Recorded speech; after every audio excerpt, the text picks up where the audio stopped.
हाँ हाँ ले ले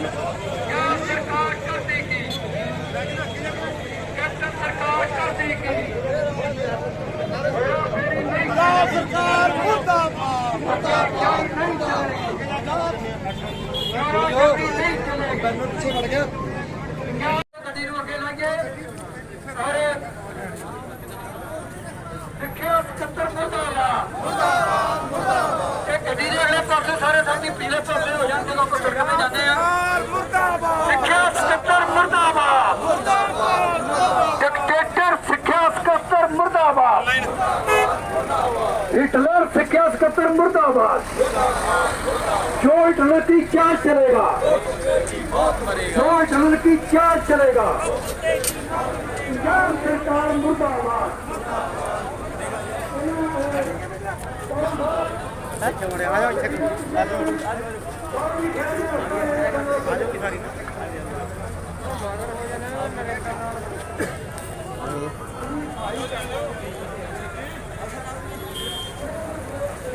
और बस आ गया हम तो करना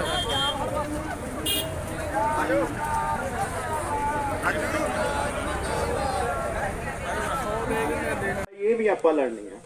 दूजा मैं अपील करूंगा लीडरशिप नूं कि जे अज इत्थों फतेहगढ़ साहब की धरती तो जे अध्यापक खाली हथ जाते ने तां इत्थों दा जिहड़ा प्रशासन आ ते डिप्टी कमिश्नर आ उन्हां वास्ते बिल्कुल मरन वाली गल होनी चाहिए आ कि वह बिल्कुल नखिद्ध प्रशासन आ ते ओह जे जाना।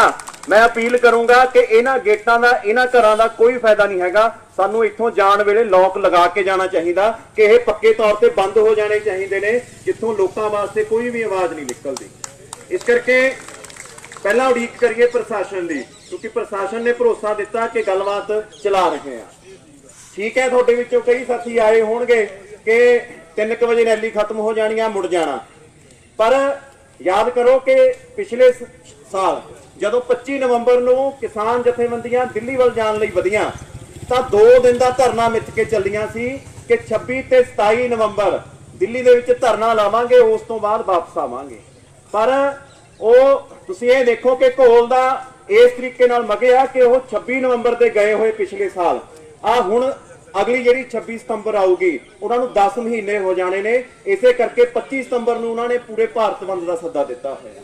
इस करके जे आपां किसानी तो सीख रहे हैं तो किसानी तो फिर आपां निट के बैठना भी सीखीए।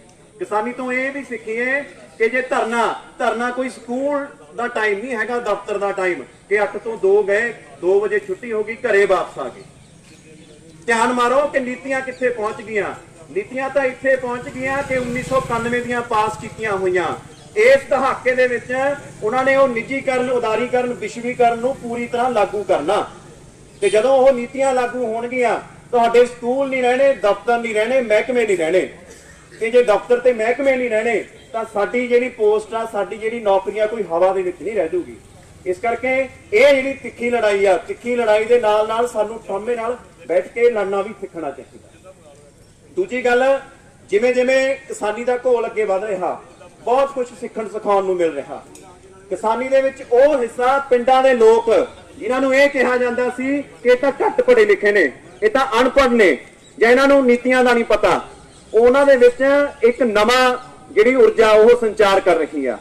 ते पिंडां दे किसान ते किसानां दे आगू जदों घेरदे इन्हां नूं सत्थां दे विच तां उन्हां तो सवाल जिहड़े हुंदे ने ओह निजीकरण, उदारीकरण दीआं नीतियां तो लैके 1991 ते 95 दे विच जिहड़े समझौते कीते, चाहे उस दे विच डॉक्टर मनमोहन सिंह शामिल सी, चाहे उस दे विच नरेंद्र मोदी शामिल आ, चाहे उस दे विच पहला बादल शामिल सी ते हुण कैप्टन अमरिंदर शामिल आ। लोकां दे विच चेतना दा पੱਧਰ इत्थों तक पहुंच गया। तां जे आम लोकां दे विच चेतना दा पੱਧਰ इह आ तां अध्यापक जिहड़े अपने आप नूं बुद्धिजीवी कहाउंदे ने, जे ओह सिर्फ ਇਹ सोच के लड़ते ने कि 2022 ਦੀਆਂ ਇਲੈਕਸ਼ਨਾਂ ਆਉਣ ਵਾਲੀਆਂ ਨੇ, ਕੋਡ ਆਫ ਕੰਡਕਟ तक लड़ना, ਤਾਂ ਸਾਨੂੰ ਇਹ ਲੱਗਦਾ कि ਅਸੀਂ ਉਹਨਾਂ ਨੀਤੀਆਂ ਦੇ ਵਿੱਚ ਸਗੋਂ ਉਹਨਾਂ ਨੂੰ ਤੇਜ਼ ਕਰਨ ਦੇ ਵਿੱਚ ਹੋਰ ਜ਼ਿਆਦਾ ਹਿੱਸਾ ਪਾਵਾਂਗੇ। ਇਸ ਕਰਕੇ ਉਸ ਕਿਸਾਨੀ ਤੋਂ ਸਿੱਖੀਏ ਜਿਸਨੇ ਹੁਣ ਇੱਕ ਨਵਾਂ ਸਵਾਲ ਪੁੱਛਣ ਦੀ ਜਿਹੜੀ ਇੱਕ ਪ੍ਰਥਾ ਨੀਤੀ ਆ ਜਿਹੜੀ ਉਹ ਚਲਾਈ ਆ ਤੇ ਉਹ ਸਵਾਲ ਹਰੇਕ ਤੋਂ ਪੁੱਛੇ ਜਾ ਰਹੇ ਨੇ। ਤੁਸੀਂ ਇਹ ਦੇਖੋ ਕਿ ਜਦੋਂ 28 ਅਗਸਤ ਨੂੰ करनाल दे विच लाठी चार्ज हुंदा जां 2 सितंबर नूं इत्थे ਮੋਗੇ ਦੇ ਵਿੱਚ ਲਾਠੀ ਚਾਰਜ ਹੁੰਦਾ, ਤਾਂ ਕਰਨਾਲ ਦੇ ਵਿੱਚ ਕਹਿਣ ਨੂੰ ਬੀਜੇਪੀ ਸਰਕਾਰ ਆ ਜਿਹਦੇ ਖਿਲਾਫ ਕਿਸਾਨੀ ਨੇ ਇਹ ਮਤਾ ਪਾਇਆ ਹੋਇਆ ਕਿ ਉਹਨਾਂ ਦੀਆਂ ਰੈਲੀਆਂ ਤੱਕ ਨਹੀਂ ਹੋਣ ਦੇਣੀਆਂ, ਉਹਨਾਂ ਦੀ ਪੋਲੀਟੀਕਲ ਐਕਟੀਵਿਟੀ ਤੱਕ ਬੰਦ ਕਰਨੀ ਆ।